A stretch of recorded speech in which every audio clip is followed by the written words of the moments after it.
Olá, meus queridos, sejam muito bem-vindos a mais uma lição de Um Curso em Milagres, pela jornada através do livro de exercícios do professor Kenneth Wapnick.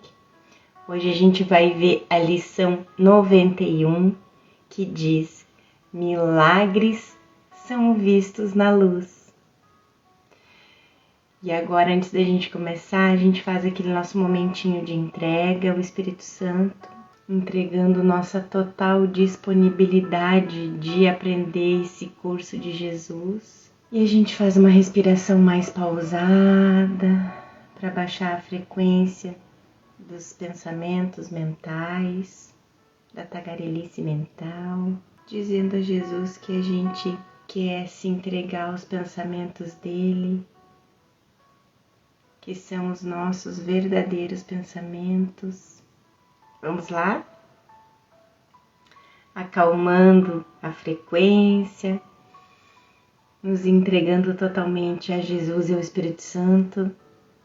A gente começa a lição 91, onde o professor Kenneth nos diz que essa próxima série de 20 lições compartilha o mesmo tema, embora expresso de formas diferentes, refletindo a forma musical do tema e variações.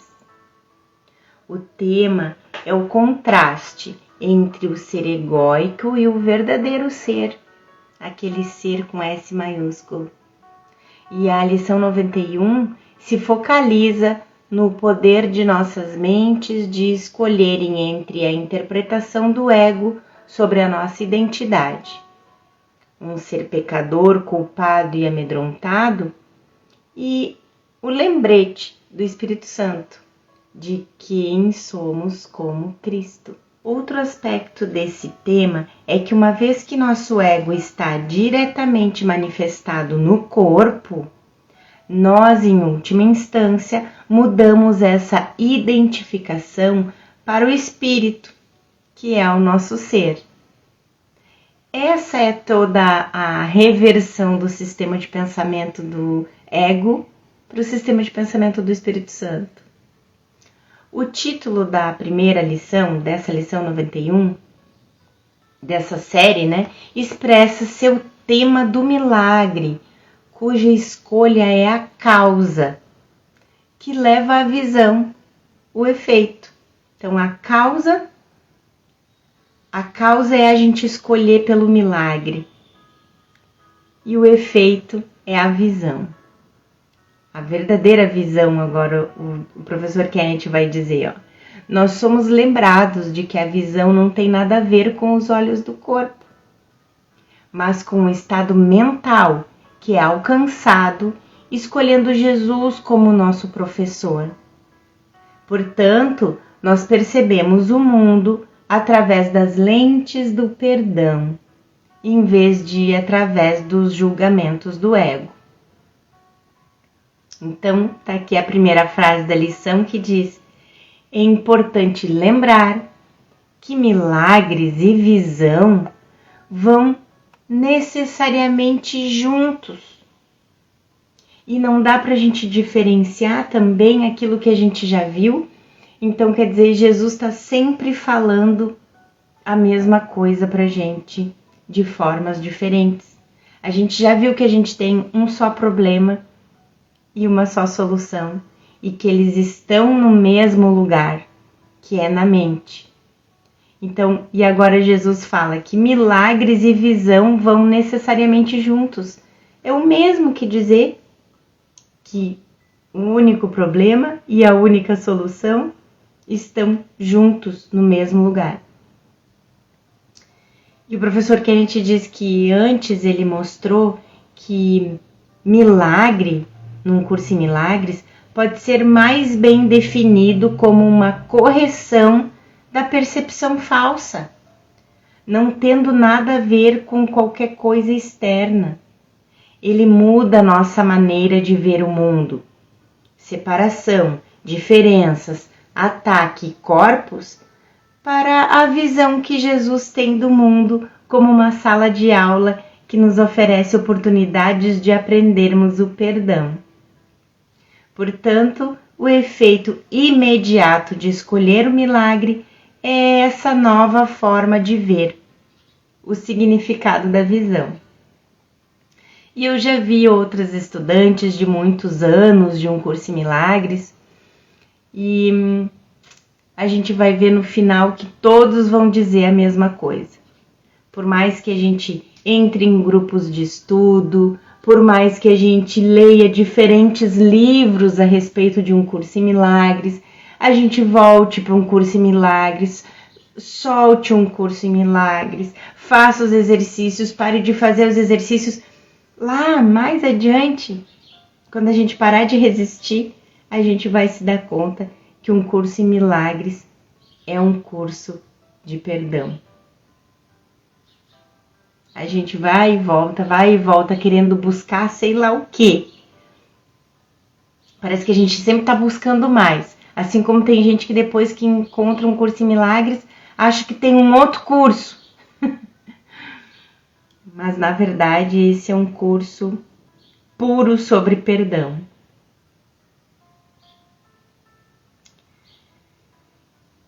Então, repetindo a primeira frase da lição para não ficar perdido, é importante lembrar que milagres e visão vão necessariamente juntos.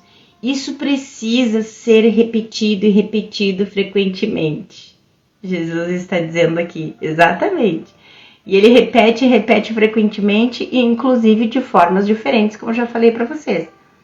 Dizendo agora que milagres e visão vão necessariamente juntos, mas ele estava até agora falando pra gente que problema e solução também estão juntos.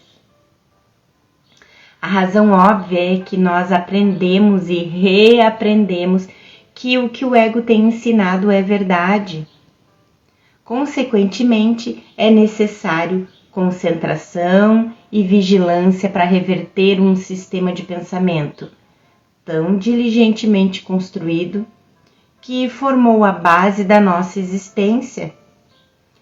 A seguinte passagem, parte da qual já examinamos, elabora o aprendizado excessivo do nosso ego e a necessidade de aprender com um professor diferente, cujas lições não podem falhar.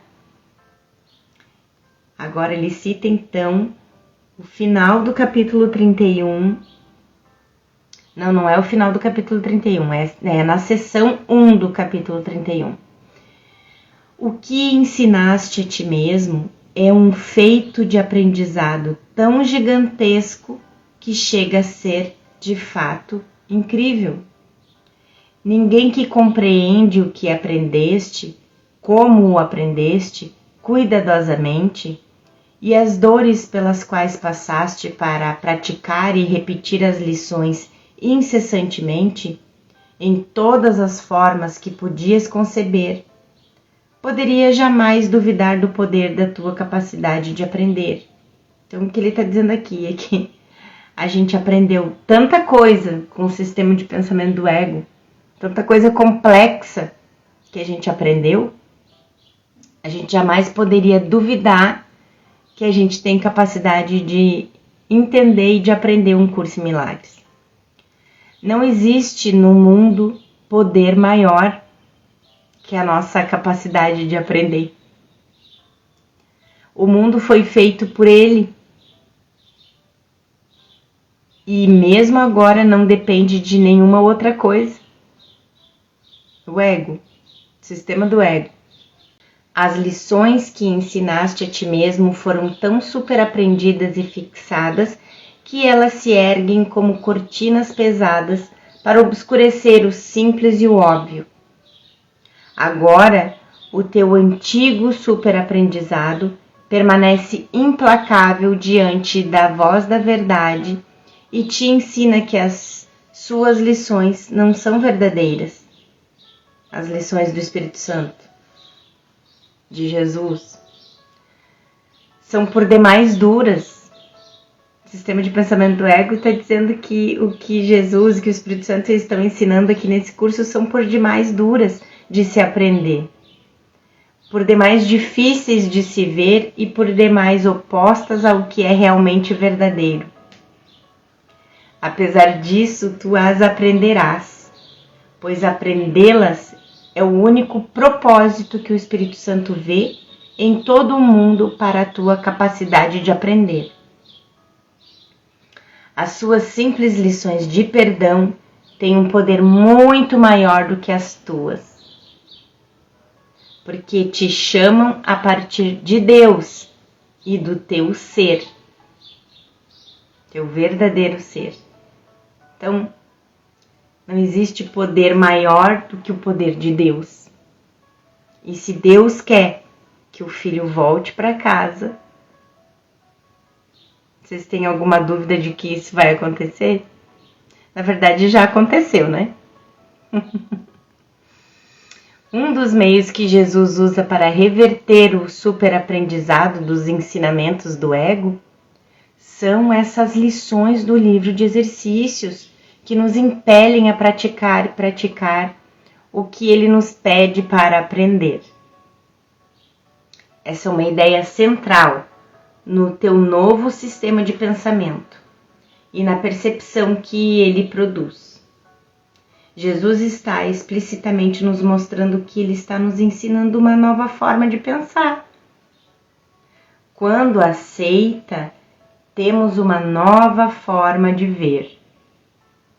Novamente, essa percepção não está enraizada em uma mudança externa, mas na mudança de professores na mente. O milagre está sempre aqui. A sua presença não é causada pela tua visão.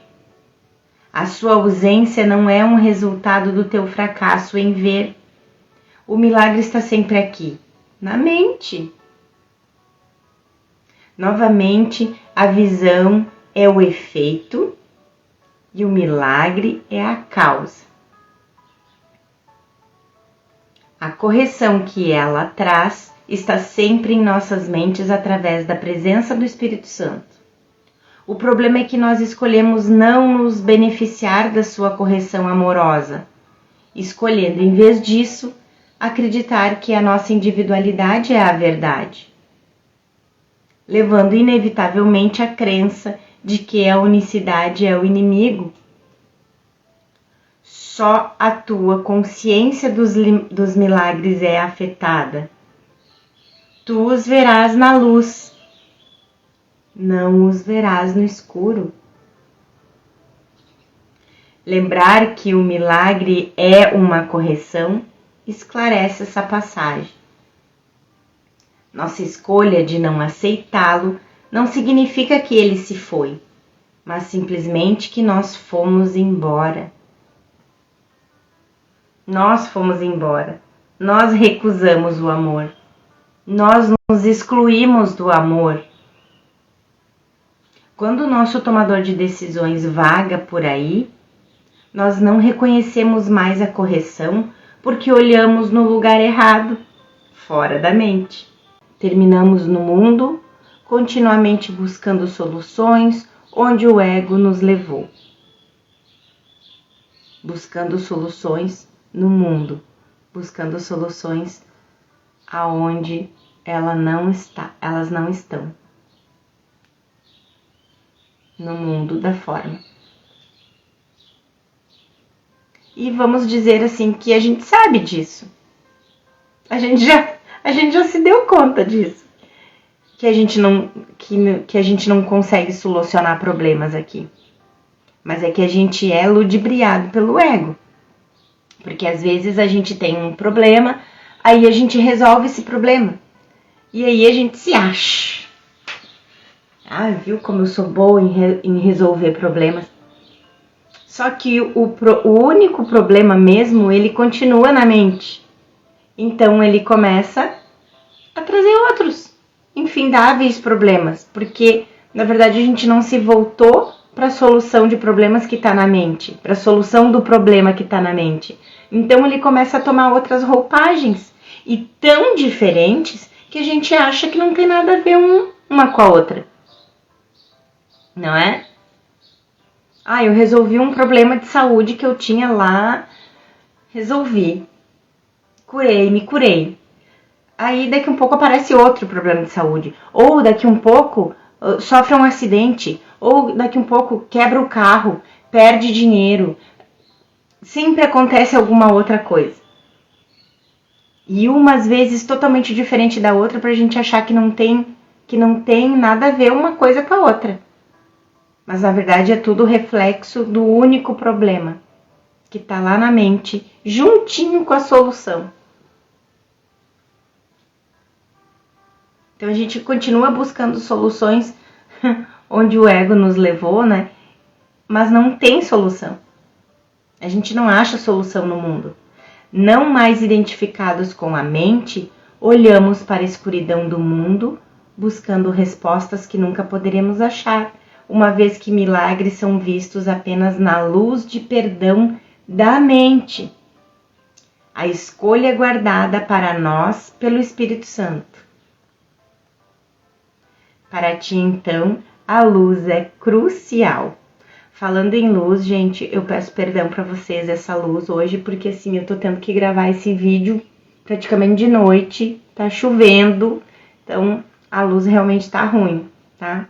Nós vamos fechem os olhinhos aí e vão se concentrar no conteúdo da lição hoje, tá bom? Para repetir esse pensamento importante, a luz não tem nada a ver com o físico. Não é essa luz aqui, né? Incluindo auras ou qualquer outra expressão psíquica. Em um curso em milagres, a luz é equacionada à correção do Espírito Santo, à expiação, ao perdão, ao milagre.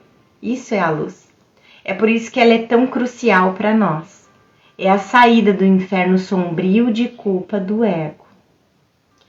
Enquanto permaneces na escuridão, o milagre permanece sem ser visto. Então, quer dizer, enquanto permaneces sem se voltar à correção do Espírito Santo, permaneces na escuridão. Assim ficas convencido de que ele não está aqui. É porque a gente acha que o aqui é no mundo, mas o aqui é na mente, onde a gente nunca saiu.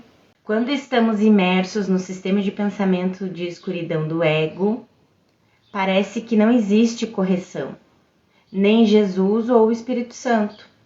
E um curso em milagres é uma mentira.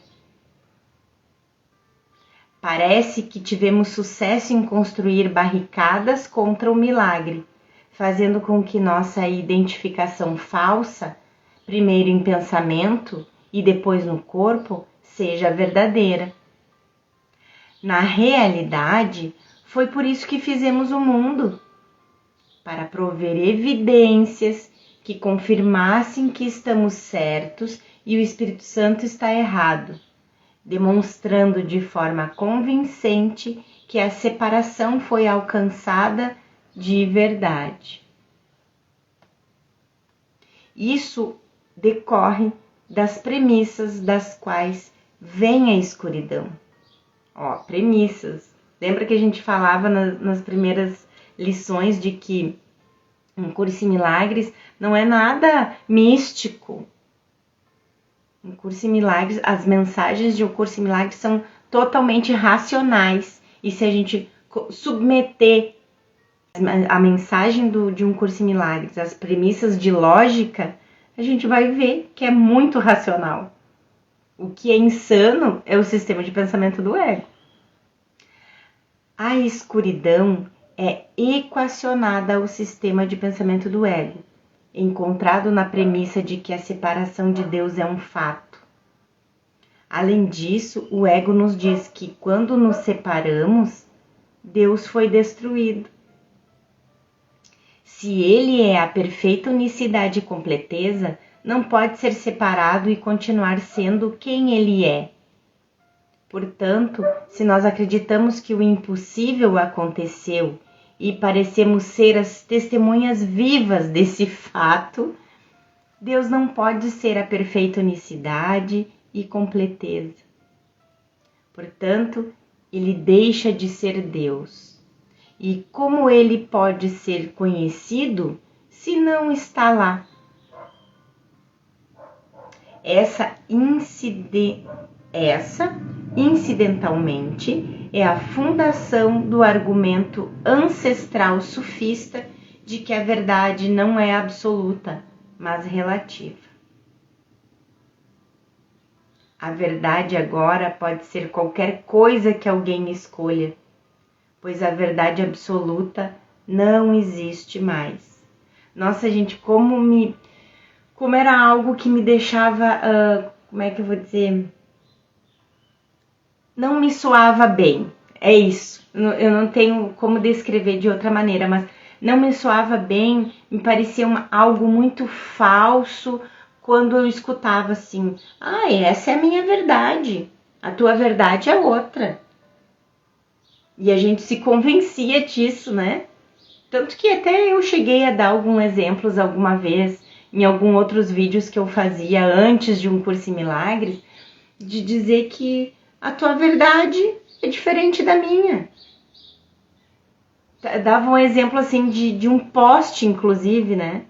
Porque tudo dependia do ponto de vista da pessoa. Se eu tô enxergando o poste do lado de cá, eu tô vendo uma coisa. E a pessoa que tá olhando o poste do lado de lá tá vendo outra coisa. Então, vê como o ego é ardiloso em nos fazer acreditar que realmente a verdade pode ser relativa. Então a gente tem que ficar muito vigilante com o ego, muito vigilante, porque ele é ardiloso mesmo. A negação da luz conduz ao fracasso em percebê-la. O fracasso em perceber a luz é perceber a escuridão. O resultado, né, do fracasso em perceber a luz é perceber a escuridão. Nesse caso, a luz é inútil para ti, embora esteja aqui, embora esteja na mente. Se nós equacionarmos a luz a Jesus, ao Espírito Santo, a um curso em milagres e não a nós mesmos, eles serão inúteis para nós, porque nós não fomos incluídos. Nós não separamos da verdade. Nós nos separamos da verdade e estamos teimosamente convencidos de que estamos certos. A escuridão reina suprema, porque a luz não está em lugar algum para ser vista. Mais uma vez, não está em lugar nenhum porque a gente procura fora da mente. Esse é o propósito ao qual o corpo e o mundo servem: tornar a escuridão da separação real. A crença do ego no significado da escuridão e na falta de significado da luz torna impossível, portanto, conhecer a presença da luz. E uma vez que acreditamos ver a escuridão, a luz e seu significado se foram. Ser informado de que o que não vês está presente soa como insanidade. É isso que o ego nos faz acreditar. É muito difícil de te convenceres de que é insanidade não ver o que está presente e, ao invés disso, ver o que não está, porque a gente acha que ver é com os olhos e não com a mente. De novo e de novo, vemos Jesus usando essa definição clássica de psicose. Entre os sinais clínicos indicadores de doença mental estão as alucinações visuais e auditivas. Esse é ainda outro exemplo de Jesus gentilmente nos dizendo que nós somos insanos. Mais uma vez, nós vemos a natureza proposital do mundo e do corpo e sua importância estratégica no plano do ego para nos manter em um estado sem mente. O corpo testemunha a realidade aparente do que não está lá enquanto o que está lá não pode ser visto. Esse é o significado da seguinte passagem do texto, do capítulo 12. Quando fizeste com que fosse visível o que não é verdadeiro, o que é verdadeiro veio a ser invisível para ti. No entanto, não pode ser invisível em si mesmo, pois o Espírito Santo o vê com perfeita clareza. É invisível para ti porque estás olhando para uma outra coisa. É o corpo que nos capacita a olharmos alguma outra coisa e acreditar que ela está lá. A base da psicose. Enxergar o que não está lá. Não duvidas de que as imagens que eles te mostram, os teus olhos te mostram, são a realidade. A tua fé está na escuridão e não na luz. Jesus discute a fé em grande extensão no texto. Lembra que eu falei para vocês da importância daquela sessão do capítulo 17, sessão 6, que fala sobre a gente estabelecer a meta da paz? Então, para completar esse estabelecimento da meta da paz da sessão 6 do capítulo 17, tem a sessão 7, que fala tudo sobre a fé. Jesus aprofunda na fé. Então vai lá nesse capítulo, porque vocês vão ver que maravilhoso, nem que seja essas duas sessões, a 6 e a 7. Então Jesus discute a fé em grande extensão no texto, no contexto do poder do tomador de decisões da mente de colocar sua fé em qualquer coisa que acredite ser verdadeira, o ego ou o Espírito Santo. A fé, então, é neutra. Nós escolhemos acreditar nos ensinamentos de separação do ego ou colocamos nossa fé na mensagem de Jesus sobre a natureza ilusória. Qual das duas nós vamos escolher? Se a nossa fé estiver na escuridão, vamos acreditar que ela é verdadeira. Se estiver na luz, essa será a nossa crença. A seguinte passagem resume nossa escolha pela falta de fé, a crença em ilusões. Capítulo 17, sessão 7. Olha só! A sessão 7 é o que fala da fé. Cada situação em que te achas não é senão um meio de realizar o propósito estabelecido para o teu relacionamento. E relacionamento não são só com pessoas. Relacionamento também, ele quer dizer com situações. Se a vês como qualquer outra coisa, estarás sem fé. A falta de fé é a serva da ilusão e totalmente fiel à sua senhora. Usa e ela te carregará diretamente às ilusões. Usa a falta de fé e ela contra a verdade e ela te carregará diretamente às ilusões. Não aceites a ilusão de paz que ela te oferece, mas contempla a sua oferta e reconhece que é ilusão. E nesse trecho ele também fala que a gente deveria pedir para Jesus restaurar a nossa fé, porque ela não é completa, mas que a de Jesus é. Então, pedir que ele restaure a nossa fé, porque ele sabe que a nossa fé ainda está incompleta, está dividida, vamos dizer assim, né? É muito legal essa sessão, gente, porque eu fiz ontem na nossa aula do grupo de estudos essa sessão 7 e é maravilhosa, maravilhosa. Indico para vocês lerem hoje. Para fazer novamente essa afirmação importante, é o propósito do corpo, desde seu início no sistema de pensamento do ego, nos fazer acreditar que a ilusão é a realidade e a realidade é a ilusão. Nossa fé, portanto, é colocada no nada.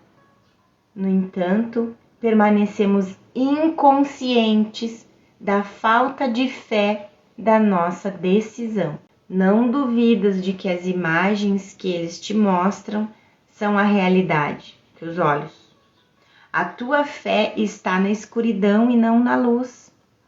Como isso pode ser revertido? Para ti é impossível.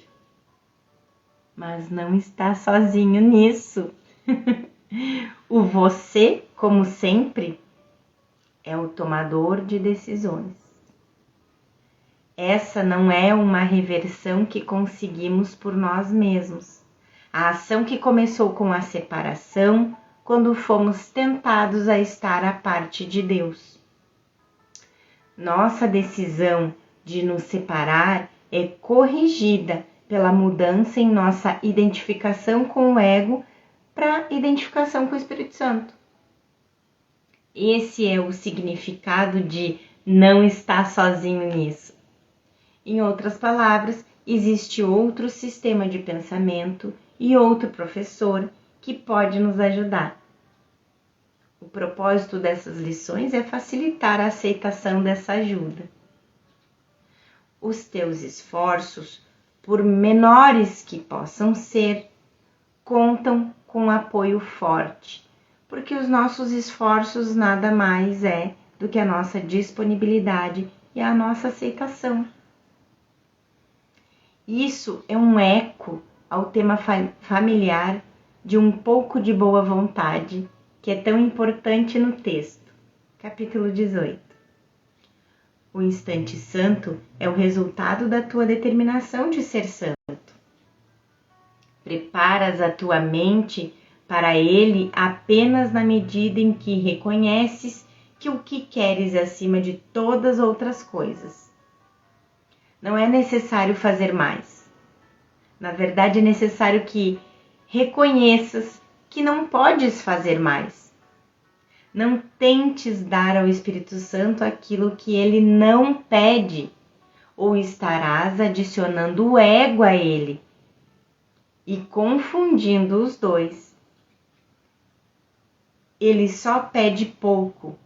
É ele que adiciona a grandeza e o poder. O instante santo resulta sempre desse pouco de boa vontade combinado com o poder ilimitado da vontade de Deus. É um pingo de disponibilidade, é só o que a gente precisa dar ao Espírito Santo. E nunca tentar se apoderar da função que é dele, que é o desfazer do equívoco, desfazer da nossa percepção equivocada, nos desfazer do ego. É só a pequena disponibilidade, a pequena boa vontade que ele nos pede. Não somos solicitados a fazer uma grande coisa, como ensinar as lições do Espírito Santo, mas apenas a escolhermos a ele como nosso professor, como uma expressão da nossa pouca boa vontade. Nem mesmo somos solicitados a aprender suas lições, pois isso virá depois. Jesus nos pede apenas para reconhecermos que estivemos errados em nossa escolha de professor e para entendermos que existe outro, alguém, com A maiúsculo, em nossas mentes, a quem podemos ir. Isso faz me lembrar do início da minha prática, né? Que eu não via sentido em nada, parecia que eu não aprendia nada, mas tinha uma voz que me dizia: segue, que mais adiante vai fazer sentido. Segue, que mais adiante tu vai entender. É isso. Conforme nosso medo diminui e nós escolhemos o professor correto, aprendemos suas lições. De início, o pouco de boa vontade expressa o pensamento feliz de que estamos errados. Somos ainda mais gratos por existir alguém dentro de nós que está certo. Esse é o primeiro e talvez o mais importante passo, porque nos leva ao longo do caminho certo. Para usar outra imagem, ele nos coloca na escada certa. Quanto tempo vai levar para chegarmos ao topo não é uma preocupação real, pois só o que é importante é que Jesus nos ajude a encontrar nosso caminho para casa.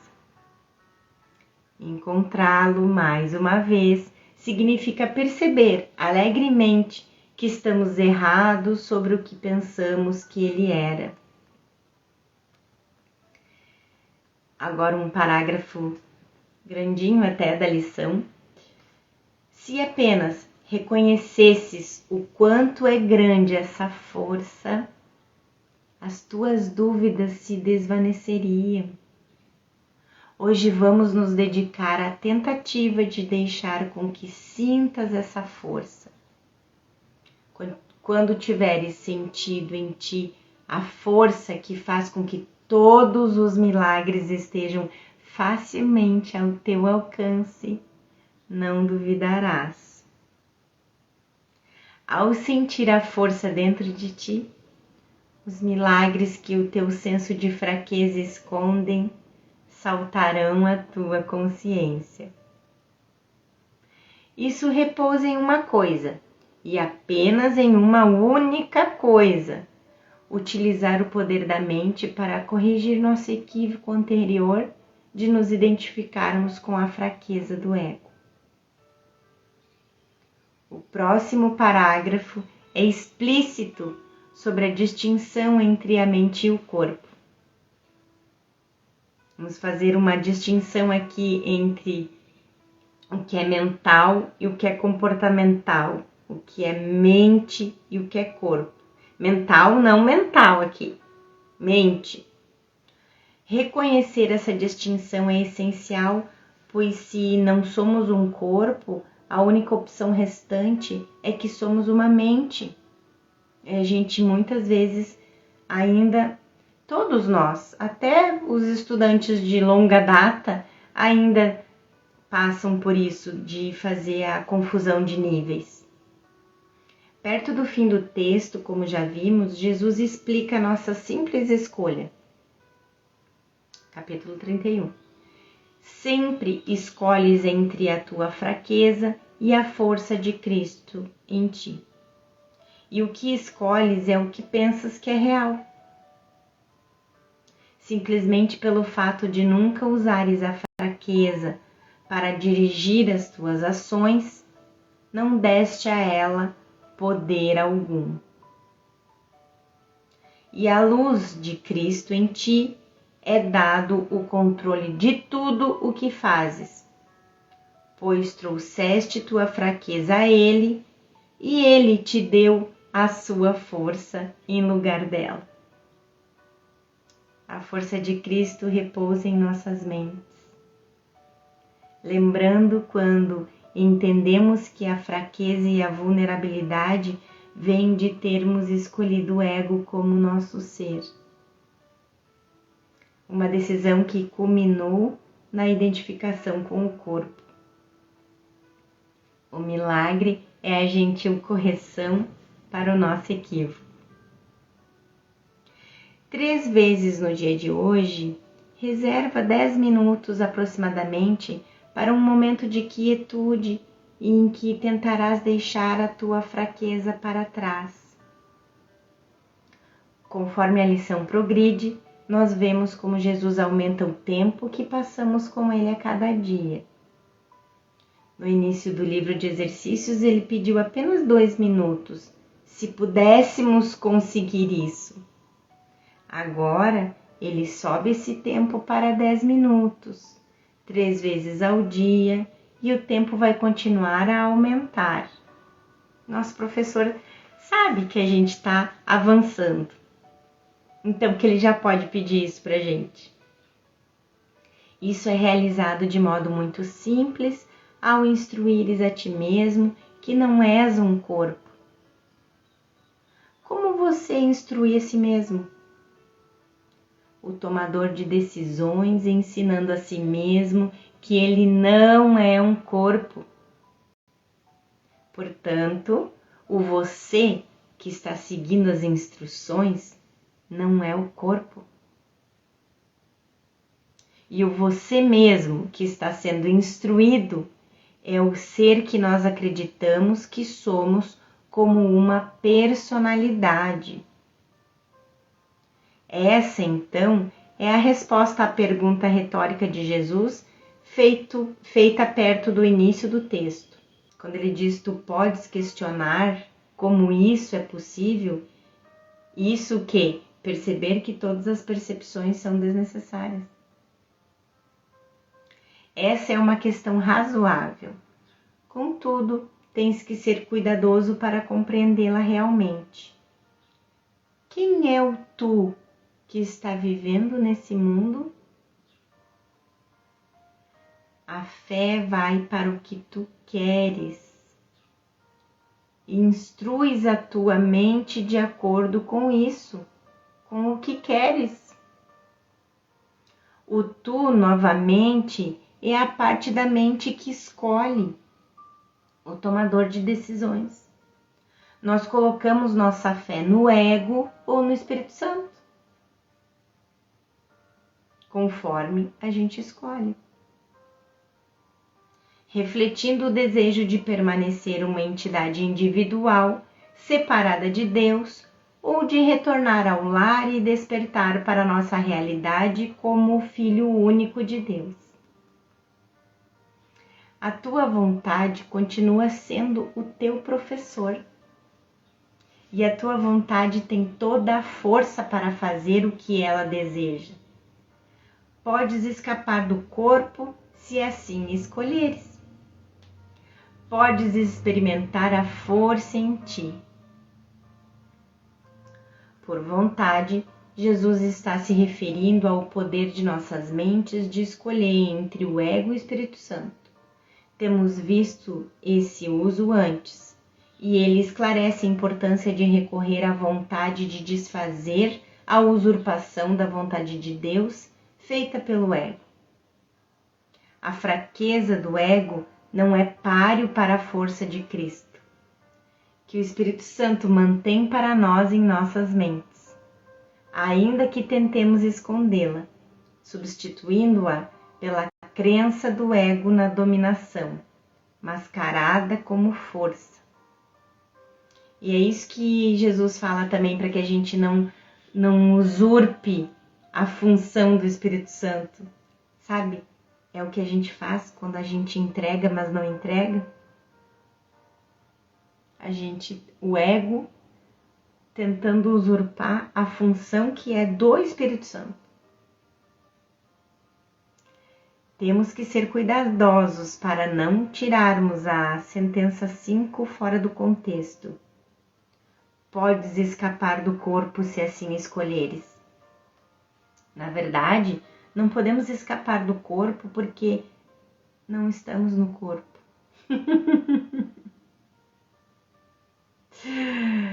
O Kenneth é ótimo. Jesus, na realidade, está nos dizendo que não podemos escapar do corpo porque nós não estamos no corpo.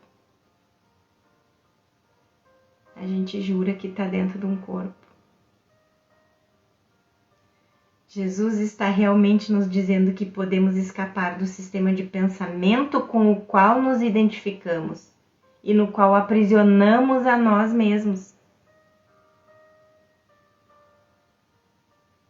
Esse aprisionamento é expresso na forma quando é projetado no corpo. Portanto, parece, como pareceu durante séculos aos filósofos e teólogos, que realmente estamos aprisionados no corpo. É o que a gente acredita ainda. Como, no entanto, podemos estar aprisionados em um corpo que não existe? Me diz! Podemos estar aprisionados apenas em uma ilusão de um corpo, o que repousa dentro do nosso sistema de pensamento. É a crença da mente na culpa, que é a prisão. E se a culpa não for desfeita, permaneceremos para sempre aprisionados, não importando o que façamos com o corpo. Esse tema é o assunto de Além do Corpo, no capítulo 18 do texto, e a seguinte passagem resume seu pensamento central. Tu te vês trancado em uma cela separada, retirado e inacessível, incapaz de alcançar o exterior, assim como de ser alcançado. Odeias essa prisão que fizeste e queres destruí-la, mas não queres escapar deixando-a ilesa, sem a tua culpa sobre ela. No entanto, é só assim que podes escapar. O lar da vingança não é o teu. O lugar que separaste para abrigar o teu ódio não é uma prisão, mas uma ilusão de ti mesmo. Todos já experimentaram o que pode ser descrito como uma sensação de estar sendo transportado além de si mesmo. Se considerares o que esse transporte realmente envolve, reconhecerás que é uma súbita ausência de consciência do corpo e uma união de ti mesmo com alguma outra coisa na qual a tua mente cresce para abrangê-la. Não existe absolutamente nenhuma violência nessa libertação. O corpo não é atacado, mas simplesmente percebido de maneira adequada. Não és realmente elevado além dele. Ele não pode conter-te. Vais aonde queres estar, ganhando e não perdendo o senso do ser. Portanto, nós gentilmente alcançamos a fuga da pequenez, da fraqueza, para a magnitude da força. Então, Jesus nos instrui que comecemos os períodos de prática mais longos com essa declaração das verdadeiras relações entre causa e efeito. Milagres são vistos na luz. Os olhos do corpo não percebem a luz. Mas eu não sou um corpo. O que sou eu? Essa questão é o problema, o Kenneth fala aqui. Lembre-se, fizemos o mundo e o corpo em primeiro lugar, como um único filho coletivo, para escapar da ira vingativa de Deus, que o ego nos disse que está na mente na realidade. O ego nos disse que nossa independência de Deus foi comprada ao custo do pecado. Nós destruímos Deus e agora ele vai se levantar e devolver o favor. Esse é o terror que o ego colocou na mente de todos e que nos levou para fora da mente, figurativa e literalmente, fazendo o mundo físico, a versão do curso para o Big Bang. A pergunta que Jesus faz é: se você não é um corpo, o que você é? Ler isso cuidadosamente deveria fazer surgir o terror em seu coração, porque você subitamente teria que se voltar para essa pergunta: quem é você além dos seus problemas? Lista de mágoas, personalidade, cor de pele, sexo, altura, peso, idade, nacionalidade, profissão, etc. Nós, portanto, somos devolvidos ao ponto de partida de um curso em milagres. Nossa habilidade de entender que tudo o que fizemos é falso. Nosso objetivo é dizer que estamos felizes, realmente felizes, por estarmos errados. O milagre é o meio através do qual chegamos a reconhecer nossa escolha equivocada, feita não no corpo, mas na mente, e então corrigida lá. A pergunta que conclui essa declaração é necessária para os nossos exercícios de hoje. Mas eu não sou um corpo. O que sou eu? Mas se eu não sou um corpo, o que sou eu? A pergunta que conclui essa declaração é necessária para os nossos exercícios de hoje. Ao atravessarmos o livro de exercícios, nós percebemos que as apostas estão ficando cada vez mais altas. As 90 lições anteriores gentilmente nos levaram até esse ponto. Fomos apresentados a várias ideias-chave, entre as quais as de que nossos pensamentos dão significado a tudo, que eles fazem o mundo e, em última instância, que não há mundo fora de nós. Essas ideias têm sido apresentadas de tal forma que a maior parte do tempo não pensamos seriamente sobre sua implicação. Se não existe mundo fora das nossas mentes, não pode haver corpo fora das nossas mentes também. Isso significa confrontar a questão: quem sou eu? Jesus nos levou até o ponto em nosso treinamento onde Ele nos pede para fazermos apenas isso. O que pensas que és é uma crença a ser desfeita. Nós pensamos que somos corpos, e sob isso está a crença em que somos o lar do mal, da escuridão e do pecado. Isso é o que precisa ser desfeito.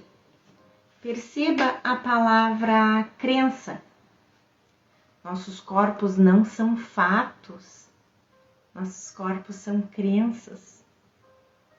Você não pode mudar um fato. O que é claro é o ponto principal do sistema de pensamento do ego. O ego fala muito em fatos, né? Nossa separação incorporada em nossos corpos é vista como um fato, parte da chamada ordem natural. Sua imutabilidade parece ter nos expulsado permanentemente do céu para nunca retornarmos. É por isso que Jesus colocou tanta ênfase em nossa compreensão do poder do pensamento, na mente, não no cérebro. A separação e o corpo que resultou dela é uma crença e, portanto, pode ser mudada exercendo o poder da mente de escolher um pensamento diferente, aprendendo a colocar sua fé na expiação do Espírito Santo e retirando-a da separação do ego. Então, quando a gente está fazendo a escolha, quando a gente está se identificando com esse tomador de decisões, de escolher pelo Espírito Santo ao invés do ego, de escolher pelo amor em vez de pelo ataque, pelo amor ao invés de pelo medo, isso é o tomador de decisões, que é com quem a gente deveria se identificar nesse momento, como Jesus diz. Quando a gente está com o pensamento mental no cérebro, nós somos meras marionetes. Então, eu sei que às vezes a gente, no início, a gente não consegue muito definir a diferença. Como assim, pensamento da mente ou pensamento mental? A gente está muito acostumado só com o tal do pensamento mental. Mas quando a gente está no mental, a gente está no piloto automático. Então, a gente é uma marionete. A gente não escolhe. A gente é levado. Ah, não sei quando me dei conta, falei. Ah, não sei quando me dei conta, já tinha feito. Isso é pensamento mental. Isso é pensamento cerebral. É diferente do tomador de decisões da mente, que escolhe Jesus ao invés do ego, Espírito Santo ao invés do ego, o amor ao invés do medo. Mas o que realmente és tem que ser revelado a ti. Tem que ser. Não tem escolha. Isso não tem escolha. Porque nada pode ir contra o nosso verdadeiro ser. O que nós realmente somos é um ser com S maiúsculo, revelado a nós, não porque Jesus está nos dizendo, mas por erguermos o véu que manteve a memória desse ser distante. A culminação da estratégia do ego para manter oculta a verdade é o corpo. O corpo é esse véu com o qual nós nos identificamos. O perdão, o processo de retirar nossa culpa projetada, remove os véus que nos mantiveram inconscientes da presença do amor, o que nós realmente somos. Acreditar que és um corpo pede correção, pois é um erro. Não pede punição, porque não é real. É um erro, é uma ilusão. Ilusões não pedem punição, não é? A verdade do que és convoca a força em ti para trazeres à tua consciência aquilo que o equívoco oculta. Aqui vemos enunciado o equívoco que oculta a verdade. Nessa lição, Jesus se focaliza no equívoco de se identificar com o corpo. Como eu falei, Jesus não quer dizer para nós desistirmos do corpo. Não vamos distorcer também o que Jesus está falando num curso em milagres. Em vez disso, somos solicitados apenas a pensar sobre a sua natureza. Essa é apenas a lição 91. E quando chegarmos ao fim do livro de exercícios, Jesus vai nos dizer que estamos apenas no início. Novamente, ele não está esperando que seus estudantes liberem o corpo, mas que deem um passo atrás e pensem seriamente sobre seu papel no sistema de pensamento de especialismo do ego. Tal exercício reflete os passos gentis que nos ajudam a mudar nossa identificação do sistema de pensamento de fraqueza do ego para a parte tomadora de decisões das nossas mentes, que agora estariam livres para escolher a força de Cristo como sua realidade. Mais uma vez, Jesus pergunta: se não és um corpo, o que és tu? Agora vem o terror real, Kenneth fala, refletindo o pensamento que vem na conclusão de autoconceito versus ser. Não há declaração que o mundo tenha mais medo de ouvir do que essa. Capítulo 31. Vou falar? Tá preparado?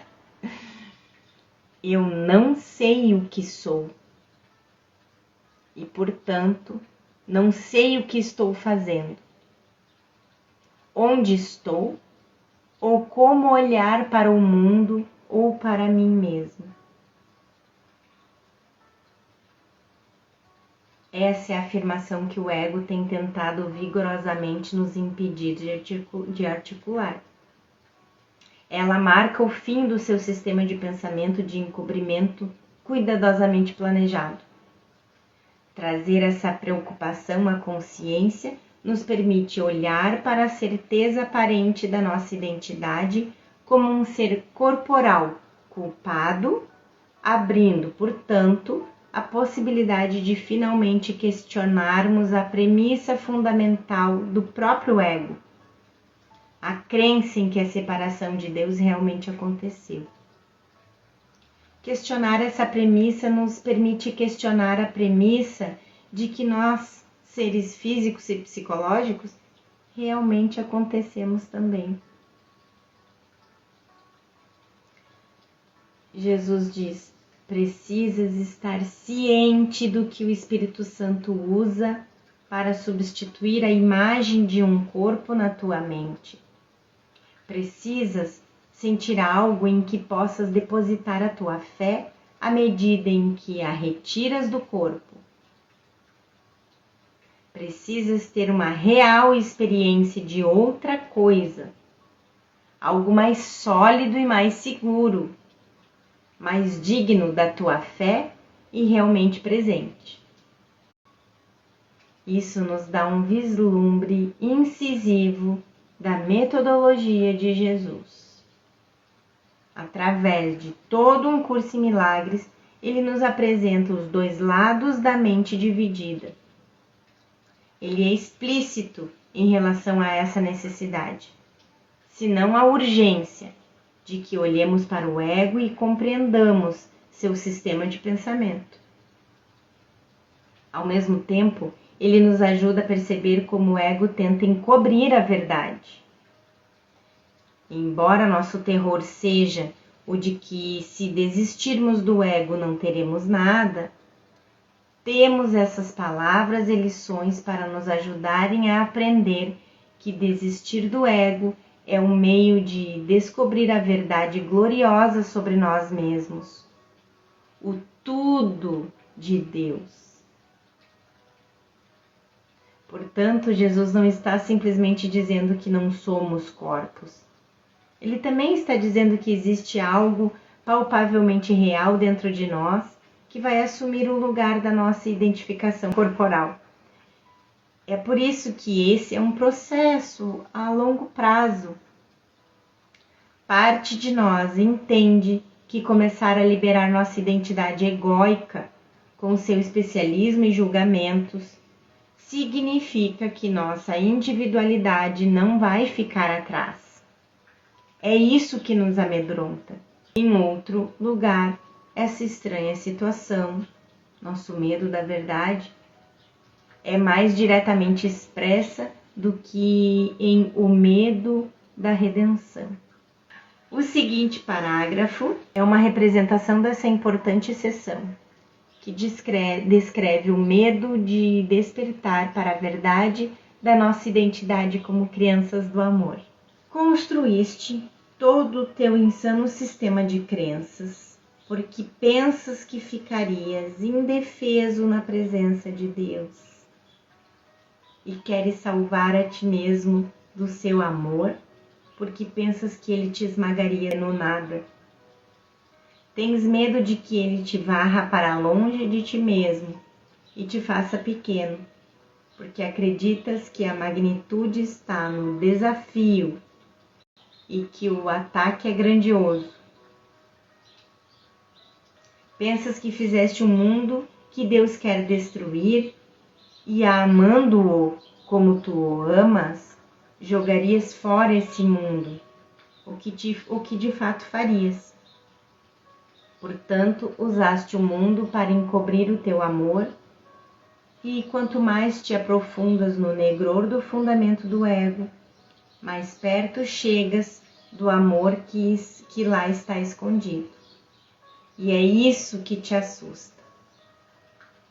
Mais uma vez, Jesus não está pedindo para desistirmos da nossa individualidade, mas simplesmente questionando sua validade. Ele começa ensinando-nos que não somos um corpo, gentilmente introduzindo-nos ao processo que, em última instância, não amanhã, vai nos levar para casa.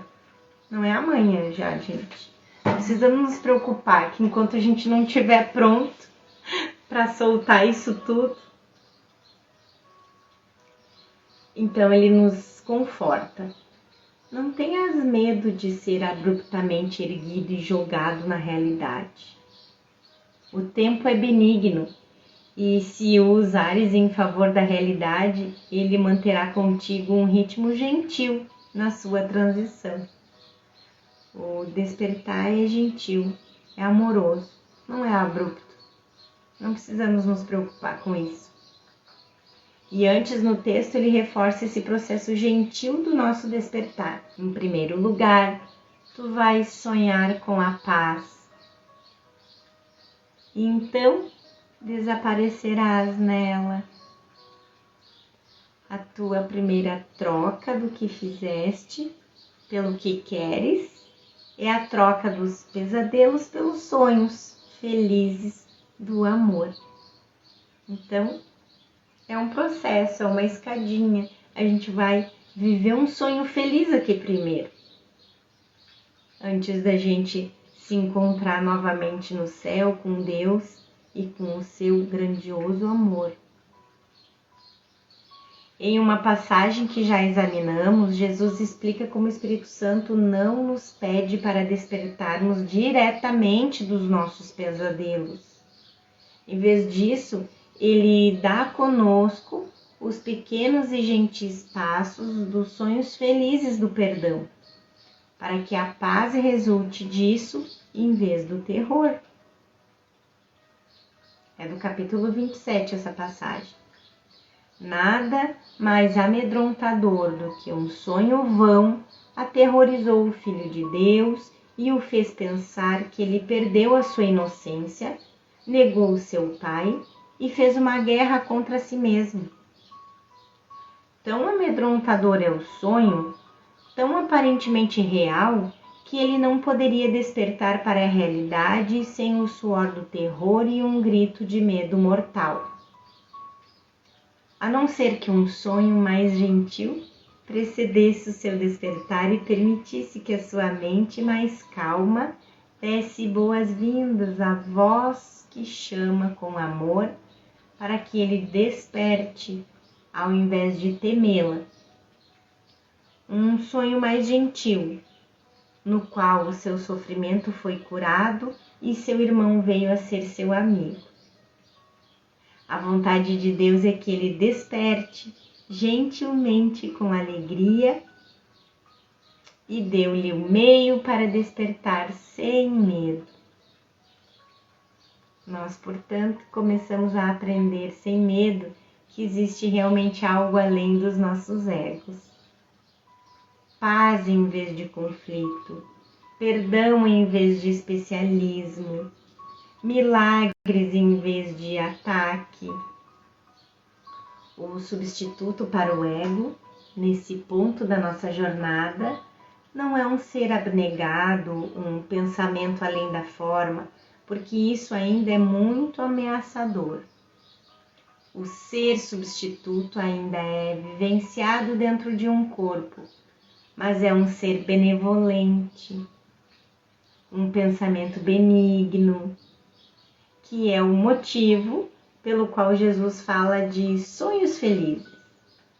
O perdão ainda é parte da ilusão da separação, mas uma ilusão com menos culpa, ansiedade, terror e especialismo. Portanto, Jesus diz que temos algo mais sólido e mais certo no qual colocarmos nossa fé. No entanto, além até mesmo desse ser gentil e feliz, está o glorioso Cristo, que Deus criou como nosso ser. O fim, além do final da jornada. Se tu não és um corpo, novamente, mais uma parte da lição, Jesus nos questiona. Se tu não és um corpo, o que és tu?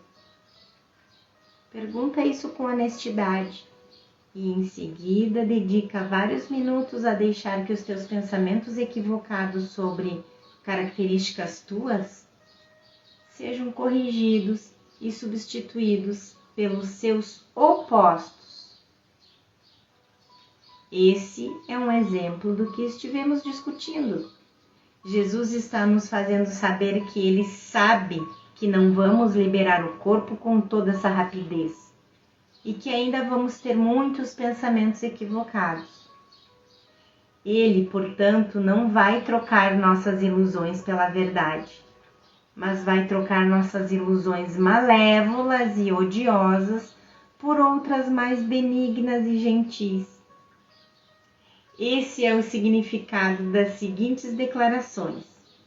Elas não devem ser vistas como afirmações, como eu já disse antes, mas como lembretes de onde Jesus está nos levando. E, portanto, nos leva a dizer. Lembra como ele disse lá? Jesus falou na outra parte no outro parágrafo da lição, que a gente vai refletir sobre as nossas características para que elas sejam corrigidas e substituídas pelos seus opostos. Então, eu não sou fraco, mas forte. Eu não sou impotente, mas todo-poderoso. Eu não sou limitado, mas ilimitado. Eu não tenho dúvida, mas certeza. Eu não sou uma ilusão, mas uma realidade. Eu não posso ver na escuridão, e sim na luz. Então, Jesus está nos dizendo para trazermos as ilusões dos nossos pensamentos equivocados à verdade da nossa identidade. Portanto, começamos a substituir as imagens infelizes de nós mesmos pelas felizes. No final, todas as imagens vão desaparecer. No entanto, ele não está nos pedindo para que essa seja a nossa experiência agora. Seu ensinamento é sempre gentil e paciente. Ao praticarmos uma lição como essa de hoje, precisamos estar cientes dos nossos pensamentos sobre nós mesmos, para que possamos aprender que eles são equívocos. Na verdade, existe uma correção para cada pensamento equivocado em nossas mentes. E nós precisamos trazer Jesus conosco para que possamos olhar juntos para esses pensamentos de inadequação, fracasso e auto-ódio. Tal olhar não julgador ordena a correção, capacitando-nos a olhar através das ilusões para a luz da verdade. Na segunda fase do período de exercícios, tenta experimentar essas verdades sobre ti mesmo. Ali com os opostos, né? Concentra-te particularmente na experiência da força. Lembra-te de que todo senso de fraqueza é associado à crença segunda a qual és um corpo. Uma crença que é equivocada e não merece nenhuma fé. Toda experiência de fraqueza vem de nos identificarmos com o corpo. Como sempre, as referências não são apenas ao ser físico, mas ao psicológico também. Novamente, nosso senso de dor, sofrimento e fracasso vem de colocarmos fé em nossos corpos. No entanto, o corpo não é a questão. Como Jesus nos disse antes no livro de exercícios, a questão é a incorporação do sistema de pensamento do ego. E então, o problema real é meramente nossa identificação com o uso que o ego faz do corpo. Mais uma vez, não somos solicitados a negar nossos corpos, mas simplesmente a corrigirmos o propósito que demos a eles. Tenta remover a tua fé dessa crença, nem que seja por um momento. Jesus nos pede. Tenta remover a tua fé dessa crença, nem que seja por um momento. Podemos ver o quanto Jesus é não ameaçador em sua instrução, não tendo expectativas do nosso aprendizado. Seu propósito dominante para nós é bem explícito. No entanto, ele permanece gentil. Ele não está nos pedindo para suspendermos nossa identificação com o corpo, mas apenas para tentarmos fazê-lo por um minuto. O termo fé, você pode se recordar, se refere àquilo em que o tomador de decisões coloca sua crença, ou a qual professor ele escolhe como seu instrutor. À medida em que avançamos, tu te acostumarás a manter a tua fé naquilo que é mais digno de ti.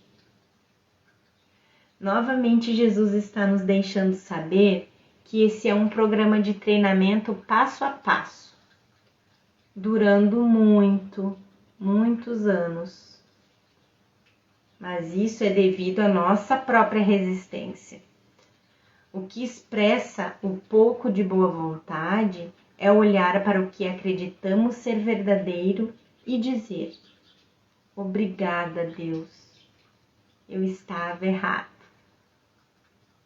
Isso carrega em si a declaração implícita: obrigada, Deus, existe alguém dentro de mim que está certo. A paz e a alegria de renunciar a essa necessidade de estar certo reforça a nossa escolha do Espírito Santo como o objeto mais vantajoso da nossa fé.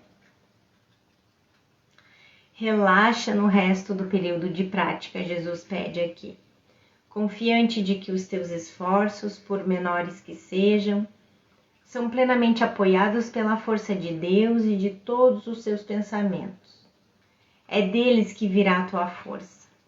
É através do seu forte apoio do Espírito Santo que sentirás a força em ti.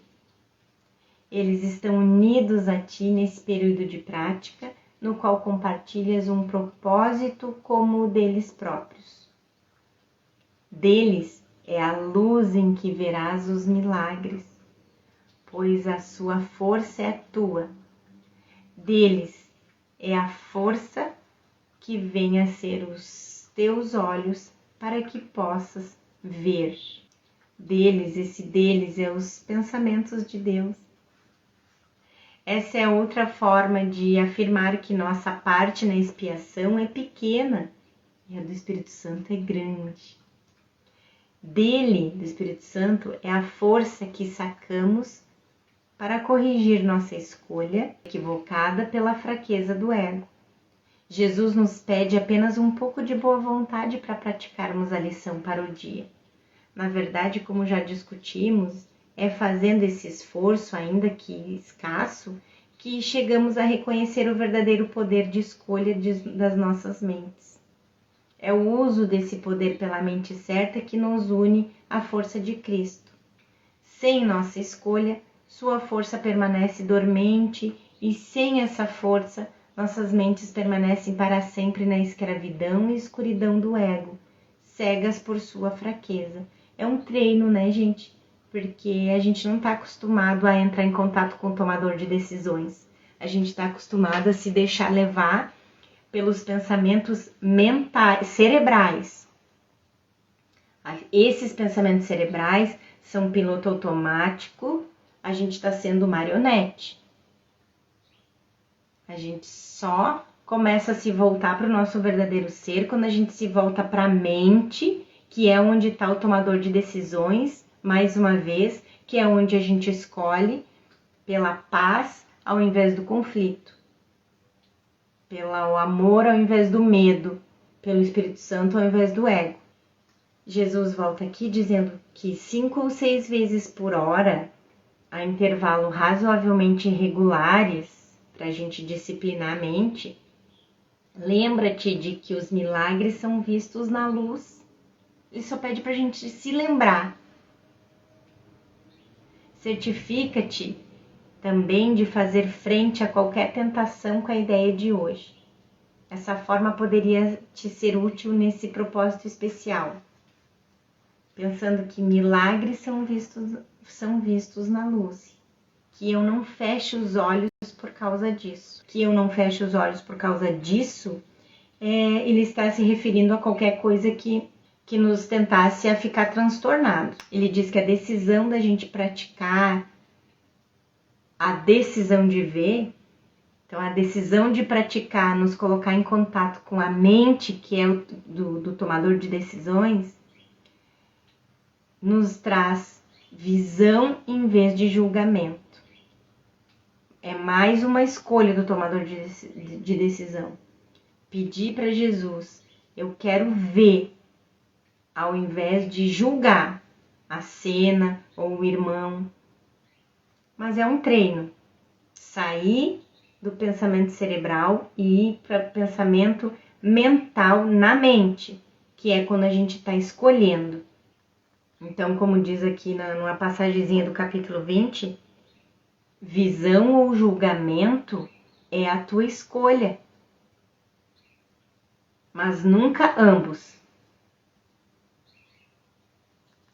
Tomador de decisões, ou escolhe luz ou escolhe trevas.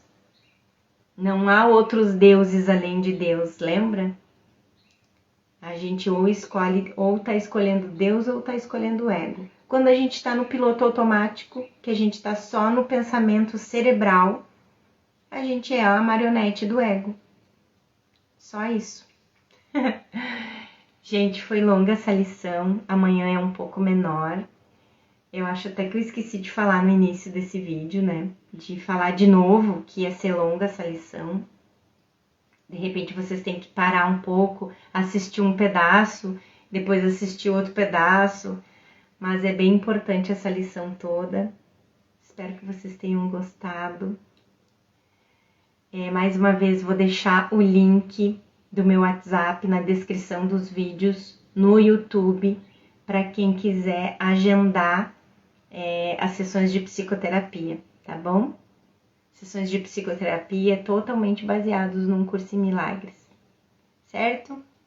Um beijo para vocês, fiquem com Deus e a gente se vê amanhã de novo. Tchau, tchau!